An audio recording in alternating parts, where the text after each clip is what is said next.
फातिमा की रानी माँ, प्रभु यीशु की माँ, आसरा तू ही है माँ।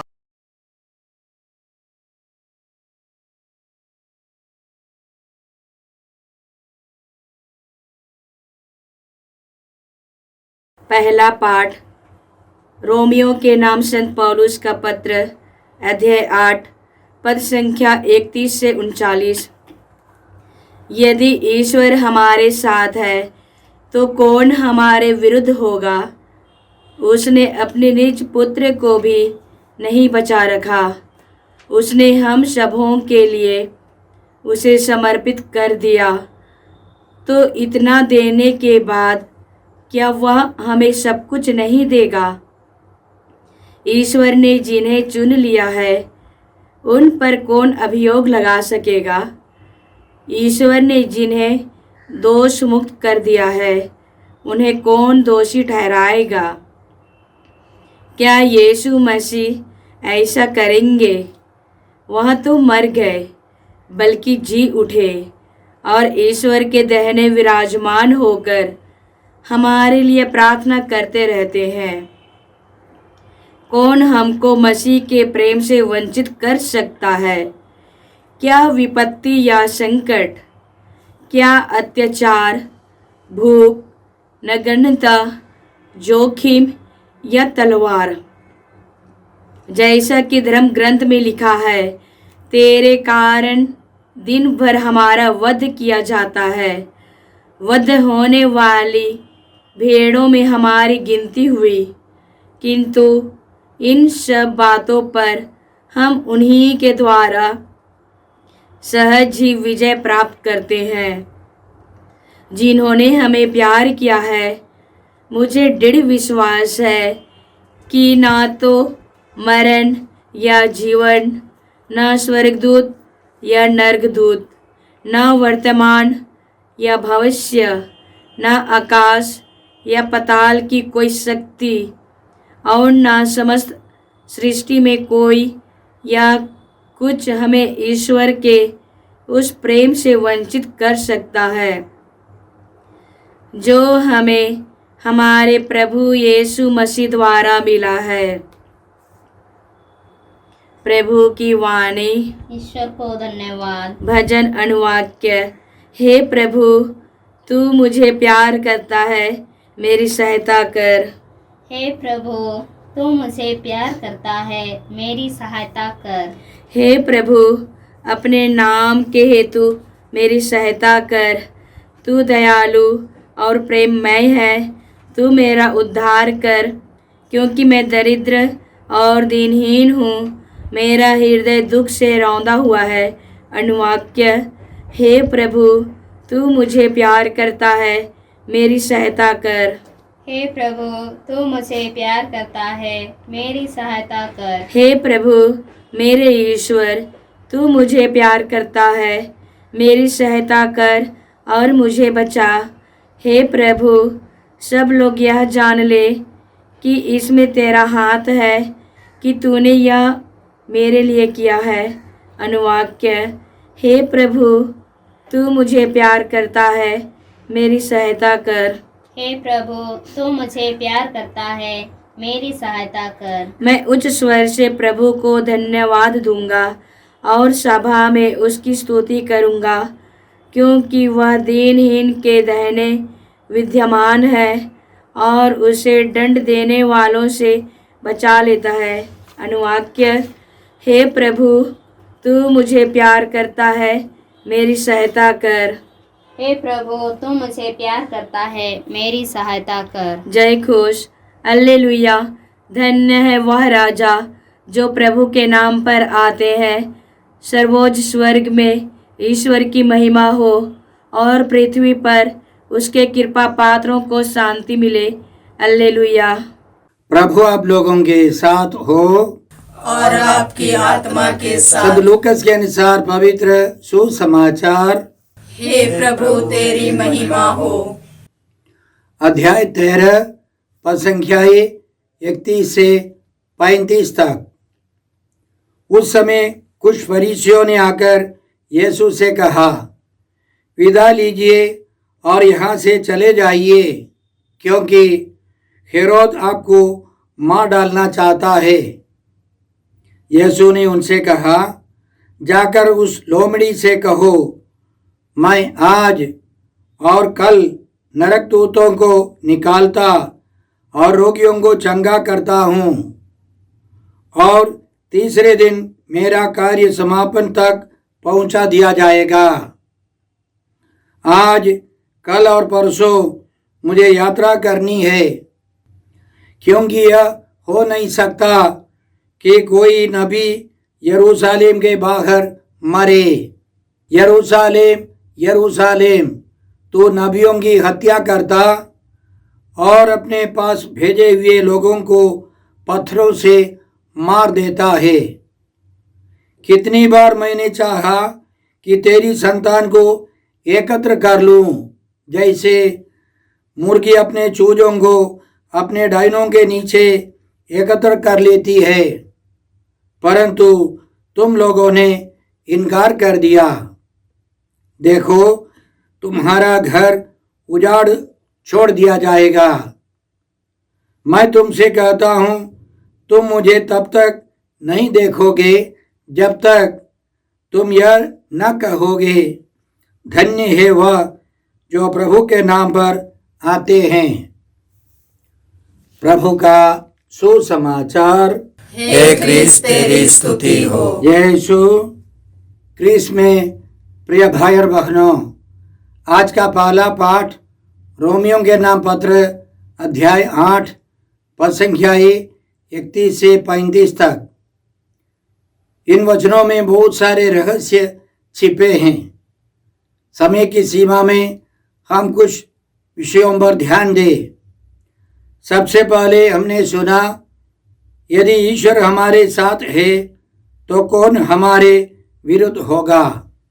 कोई भी हमारे विरुद्ध नहीं हो सकता है, क्योंकि ईश्वर सर्वशक्तिमान है। संत लूकास के सुसमाचार अध्याय 1 पद संख्या 37 में गब्रिएल स्वर्गदूत ने माता मरियम को समझाया, ईश्वर के लिए कुछ भी असंभव नहीं है। वह सर्वशक्तिमान है, सर्वव्यापी है, सर्वज्ञानी है। ईश्वर के लिए कुछ भी असंभव नहीं है। लेकिन बहुत सारे लोग शैतान को या किसी समस्या को ईश्वर से ज़्यादा महत्व देते हैं। हमारे केंद्र में भी हर सप्ताह वचन सुनने के लिए कई लोग आते हैं। कुछ लोग शैतान से इतने डरते हैं कि लगता है कि वे ईश्वर से ज़्यादा शैतान को महत्व देते हैं। हमें उनको समझाना पड़ता है, शैतान केवल स्वर्गदूत है जिन्होंने पाप किया और वे ईश्वर से अलग हो गए हैं। वे शैतान है, नरकदूत या अपदूत हैं।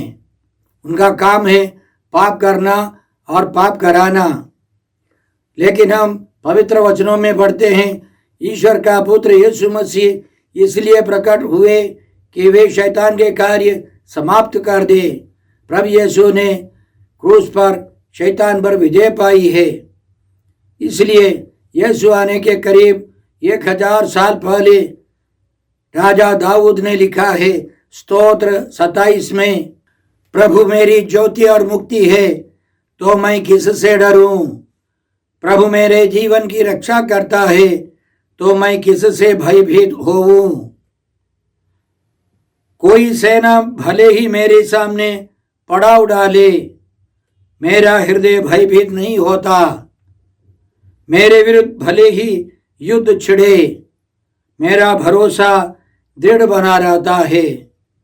मैंने प्रभु से यही वरदान मांगा है, यही मेरी अभिलाषा रही कि प्रभु की सौम्यता के दर्शन करने के लिए और उसके मंदिर की देखरेख के लिए मैं जीवन भर प्रभु के घर में निवास करूं, क्योंकि वह संकट के समय मुझे अपने तंबू में सुरक्षित रखता है। ईश्वर हमारी सहायता करता है, अपने भक्तों की रक्षा करता है। स्तोत्र 91 में ईश्वर ने वादा किया है, वह मेरा भक्त है, इसलिए मैं उसका उद्धार करूँगा। वह मेरा नाम जानता है, इसलिए मैं उसकी रक्षा करूँगा। इसलिए हमें ईश्वर पर भरोसा रखना है। समस्याओं पर या शैतान पर हमारी दृष्टि पड़ेगी तो हम विचलित हो जाएंगे। हमारे अंदर, हमारे चारों तरफ कई समस्याएं हैं, संकट है, लेकिन हमें प्रभु की ओर देखना है। इसलिए स्तोत्र 34 में राजा दाऊद हमको समझाता है, प्रभु की ओर दृष्टि लगाओ, आनंदित हो, तुम कभी निराश नहीं होगे। हम कृपा मांगे, ईश्वर को सबसे ज़्यादा महत्व दे सकें। आगे आज के पहले पाठ में संत पौलुस यह सवाल उठाते हैं, उसने माने ईश्वर ने अपने निजी पुत्र को भी नहीं बचा रखा, उसने हम सबों के लिए उसे अर्पित कर दिया, तो इतना देने के बाद क्या वह हमें सब कुछ नहीं देगा? हम जानते हैं ईश्वर की योजना थी यीशु मसीह क्रूस पर मरे, मनुष्य बनकर दुख सहकर तड़प तड़प कर क्रूस पर मरे, अपने प्रेम का सबसे बड़ा प्रमाण दे। और इसलिए संत पौलुस हमको समझाते हैं, एफेसियों के नाम पत्र अध्याय 1 में हम इस प्रकार पढ़ते हैं, ईश्वर ने संसार की सृष्टि से पहले यीशु मसीह में हमको चुना, जिससे हम मसीह से संयुक्त होकर उसकी दृष्टि में पवित्र तथा निष्कलंक बने। उसने प्रेम से प्रेरित होकर आदि में ही निर्धारित किया कि हम यीशु मसीह के द्वारा उसके दत्तक पुत्र बनेंगे। रोमियों के नाम पत्र अध्याय 3 में पद संख्या 25 में संत पौलुस इसी तरह लिखते हैं, ईश्वर ने चाहा कि यीशु अपना रक्त बहाकर पाप का प्रायश्चित करे और हम विश्वास के द्वारा उसका फल प्राप्त करें। पिता ईश्वर की इच्छा के अनुसार यीशु क्रूस पर मरे और इसलिए ईश्वर ने पवित्र आत्मा की शक्ति से यीशु को पुनर्जीवित किया है। इतना सब कहने के बाद पिता ईश्वर सब कुछ नहीं देगा? जरूर देगा। क्या है वो सब कुछ? वह है हमारे लिए पवित्र आत्मा। पिता ईश्वर की योजना थी कि हम यीशु मसीह के द्वारा पवित्र आत्मा पाए। और एफेसियों के नाम पत्र अध्याय 1 में संत पौलुस हमको इसी तरह समझाते हैं, आप पर उस पवित्र आत्मा की मुहर लग गई जिसकी प्रतिज्ञा की गई थी। वह हमारी विरासत का आश्वासन है और ईश्वर की प्रजा की मुक्ति की तैयारी, जिससे उसकी महिमा की स्तुति हो। तो पिता ईश्वर की योजना थी यीशु मसीह हमारे लिए प्रायश्चित करे। यीशु अपने रक्त के द्वारा हमें मुक्ति अर्थात अपराधों की क्षमा दिलाए। और ईश्वर की योजना यह भी थी कि हम पर पवित्र आत्मा की मुहर लग जाए, यीशु मसीह के द्वारा हम पवित्र आत्मा प्राप्त करें। याद रखें, प्रभु यीशु ने कहा था, मैं तुम्हारे लिए एक दूसरा सहायक प्रदान करूंगा। याद रखें, संत यूहन्ना के सुसमाचार अध्याय 14 में यीशु ने महत्वपूर्ण एक वादा किया। वह इस प्रकार है, यदि तुम मुझे प्यार करोगे तो मेरी आज्ञाओं का पालन करोगे। मैं पिता से प्रार्थना करूंगा और वह तुम्हें एक दूसरा सहायक प्रदान करेगा जो सदा तुम्हारे साथ रहेगा। वह सत्य का आत्मा है जिसे संसार ग्रहण नहीं कर सकता। मार्ग, सत्य और जीवन यीशु है। यीशु के द्वारा हम पवित्र आत्मा पाए तो 2 सहायक है। इस वचन के अनुसार 2 सहायक, पिता ईश्वर ने हमें 2 सहायक दिए हैं। पहला सहायक यीशु है और दूसरा सहायक पवित्र आत्मा। तो यीशु के द्वारा हम पवित्र आत्मा भी पाएंगे, तब हम पिता ईश्वर को सचमुच पहचान लेंगे, पिता ईश्वर को अब्बा पिता बुला सकेंगे। आज के पहले पाठ का तीसरा मुख्य विषय है, यीशु तो मर गए बल्कि जी उठे और ईश्वर के दाहिने विराजमान होकर हमारे लिए प्रार्थना करते रहते हैं। प्रभु यीशु पिता ईश्वर के दाहिने विराजमान होकर हमारे लिए प्रार्थना करते रहते हैं, जिससे हम भी उनके समान पिता ईश्वर के पास पहुंच जाए। इसलिए संत यूहन्ना के सुसमाचार अध्याय 14 की शुरुआत में यीशु इसी तरह कहते हैं, तुम्हारा जी घबराए नहीं, ईश्वर में विश्वास करो और मुझ में भी विश्वास करो। मेरे पिता के यहाँ बहुत से निवास स्थान है। यदि ऐसा नहीं होता तो मैं तुम्हें बता देता, क्योंकि मैं तुम्हारे लिए स्थान का प्रबंध करने जाता हूँ। मैं वहाँ जाकर तुम्हारे लिए स्थान का प्रबंध करने के बाद फिर आऊँगा और तुम्हें अपने यहाँ ले जाऊँगा, जिससे जहाँ मैं हूँ वहाँ तुम भी रहो।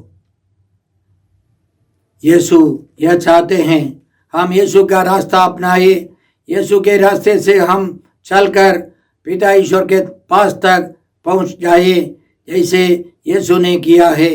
प्रभु यीशु इस मतलब के लिए भी हमारे लिए प्रार्थना करते हैं। यह संत यूहन्ना के सुसमाचार अध्याय 14 पद संख्याएं 12 और 13 में पाएंगे। यीशु का कहना है, मैं तुम लोगों से यह कहता हूँ, जो मुझ में विश्वास करता है वह स्वयं वे कार्य करेगा जिन्हें मैं करता हूँ। वह उनसे भी महान कार्य करेगा, क्योंकि मैं पिता के पास जा रहा हूँ। पिता के पास जाकर प्रभु यीशु हमारे लिए प्रार्थना करते हैं कि हम उनके कार्यों को इस संसार में जारी रखें। यह यीशु की योजना है, यीशु की इच्छा है। आज के पहले पाठ का 14 मुख्य विषय है, कोई भी हमको ईश्वर के प्रेम से वंचित कर सकता है।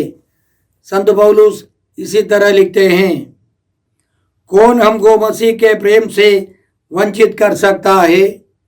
क्या विपत्ति या संकट, क्या अत्याचार, भूख, नग्नता, जोखिम या तलवार?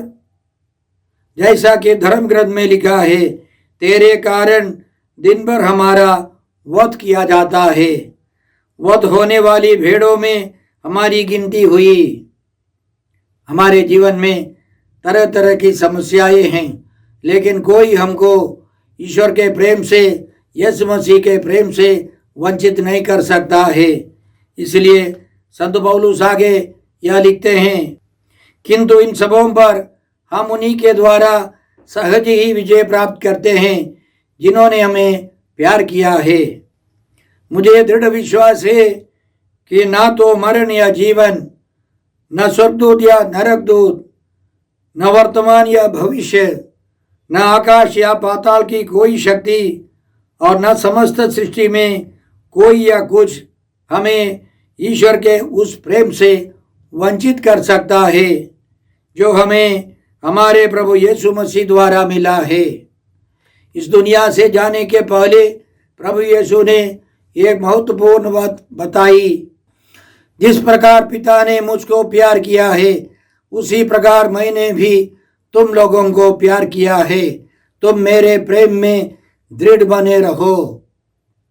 यीशु ने हमें प्यार किया है, क्रूस मरण तक प्यार किया है, पुनरुत्थान तक प्यार किया है, पवित्र आत्मा को भेजने तक प्यार किया है, और आज भी यीशु हमें प्यार करते रहते हैं और उस प्रेम से कोई हमको रोक नहीं सकता है। इसलिए आज के भजन में हमने यह घोषणा की, हे प्रभु मेरे ईश्वर, तू मुझे प्यार करता है, मेरी सहायता कर और मुझे बचा।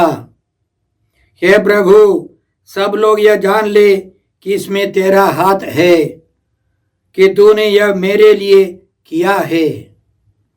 मैं उच्च स्वर से प्रभु को धन्यवाद दूंगा और सभा में उसकी स्तुति करूंगा, क्योंकि वह दीनहीन के दाहिने विद्यमान है और उसे दंड देने वालों से बचा लेता है।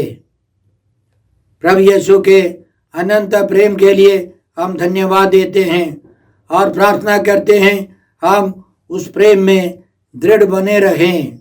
आज के सुसमाचार में हमने सुना कि कुछ फरीसियों ने यीशु से कहा कि हेरोद आपको मार डालना चाहते हैं, इस इलाके से हट जाइए।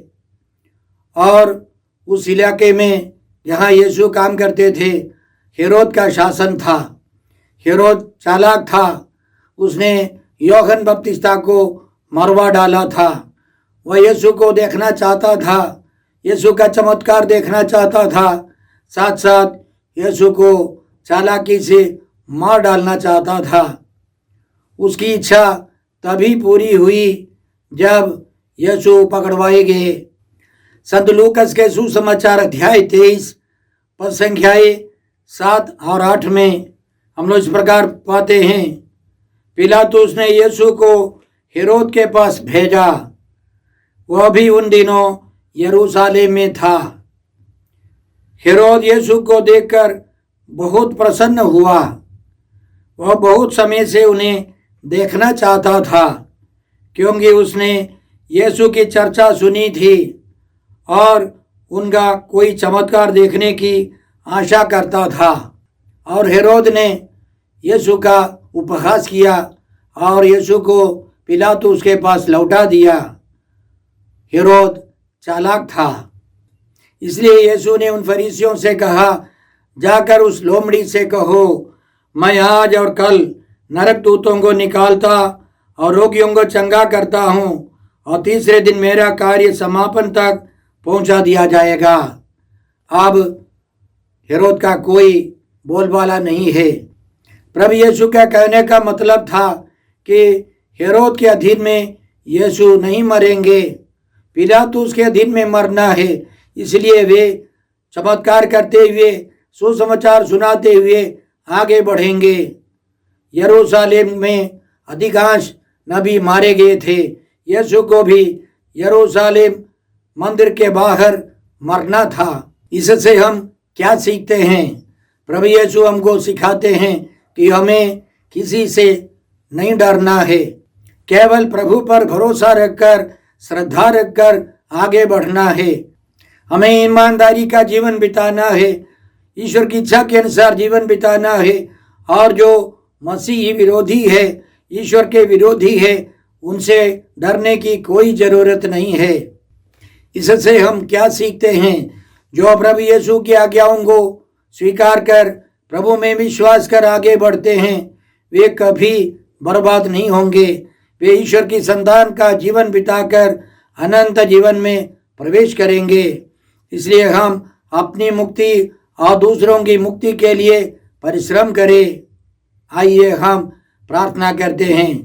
हे अब्बा पिता, हे प्रभु यीशु, हे पवित्र आत्मा ईश्वर, आज के सारे पवित्र वचनों के लिए हम तुझे धन्यवाद देते हैं और तुझसे प्रार्थना करते हैं कि हम सब ईश्वर की इच्छा के अनुसार जीवन बिताकर अनंत जीवन में प्रवेश कर सके और अन्य अनेक लोगों को भी मुक्ति का रास्ता दिखा सके। हम यह प्रार्थना करते हैं प्रभु क्रिस्त के द्वारा। हमारे प्रभु यीशु क्रिस्त की कृपा, ईश्वर का प्रेम और पवित्र आत्मा का साहचर्य आप सबों को प्राप्त हो। आमीन।